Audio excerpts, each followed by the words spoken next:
Anam story world में खुशामदीद। अगर आप चाहते हैं कि मैं अपने नेक्स्ट वीडियो में आपका नाम यूज करूं तो कमेंट करके बता दें। कहते हैं कि बाज औकात जिंदगी हमसे सिर्फ खुशियां नहीं छीनती बल्कि हमारी पहचान भी हमसे छीन लेती है। बहुत पुराने समय की बात है। बर्फीले पहाड़ों, हरे भरे जंगलों और चमकते महलों के बीच एक शानदार सल्तनत हुआ करती थी। उस सल्तनत पर एक नेक दिल बादशाह और एक रहमदिल मलिका हुकूमत करते थे।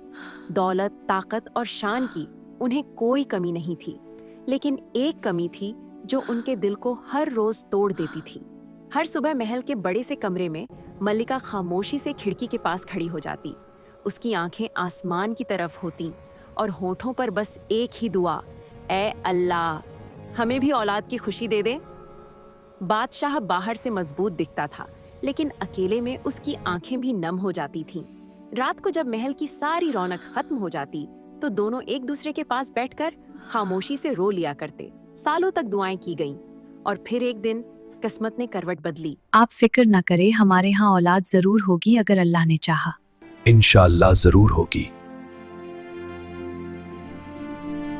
एक ठंडी रात जब आसमान पर चमकते सितारे कुछ ज्यादा ही रोशन लग रहे थे, महल में खुशी की लहर दौड़ गई। मलिका ने एक नन्ही सी बच्ची को जन्म दिया। पूरा महल खुशी से गूंज उठा। ढोल बजे, दिए जलाए गए और पूरे शहर में मिठाइयां बांटी गईं। बादशाह ने बच्ची को गोद में उठाकर कहा, ये हमारी दुआओं का जवाब है।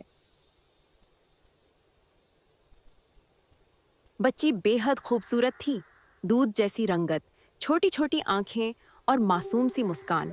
उसे नाम दिया गया शहजादी आर्यन। लेकिन ये खुशी ज्यादा देर टिक नहीं सकी। शहजादी की पैदाइश के कुछ ही दिन बाद एक बूढ़ी ज्योतिषी महल में आई।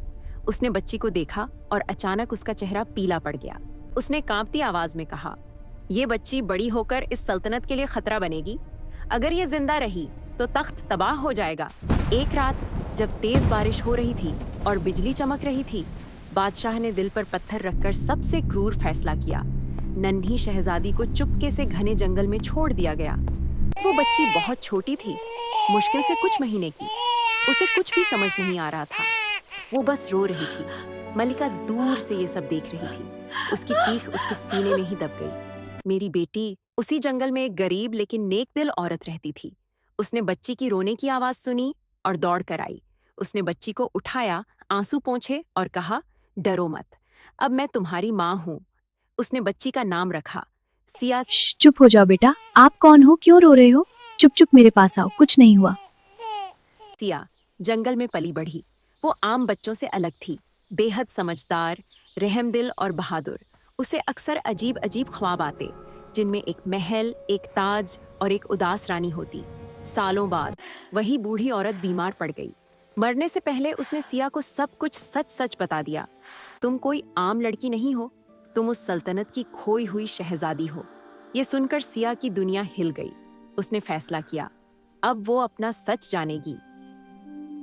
किस्मत का खेल तो देखिए। एक दिन महल में शाही मेला लगा। सिया भी वहां गई। वहां मौजूद एक मंत्री की नजर सिया के लॉकेट पर पड़ गई, जो उसी राजकुमारी का था।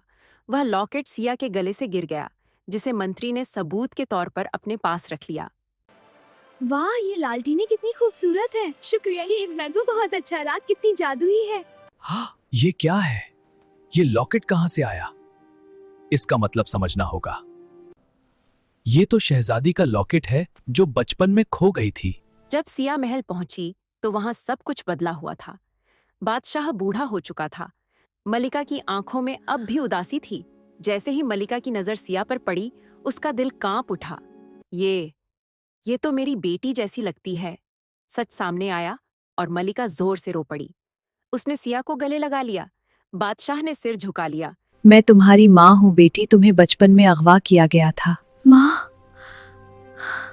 सिया ने कहा, मैं बदला लेने नहीं आई, मैं सच्चाई के साथ जीना चाहती हूँ। उस दिन बादशाह ने तख्त छोड़ दिया और सिया को सल्तनत सौंप दी। शहजादी सिया ने एक ऐसी हुकूमत कायम की जो इंसाफ, मोहब्बत और सच्चाई पर बनी थी, और लोग आज भी उसे इस नाम से याद करते हैं, गुमनाम शहजादी, जो मिटा दी गई थी, लेकिन किस्मत ने उसे फिर से पहचान दिलाई। अगर वीडियो अच्छी लगी हो तो लाइक, सब्सक्राइब और कमेंट करना ना भूलिएगा। अल्लाह हाफिज।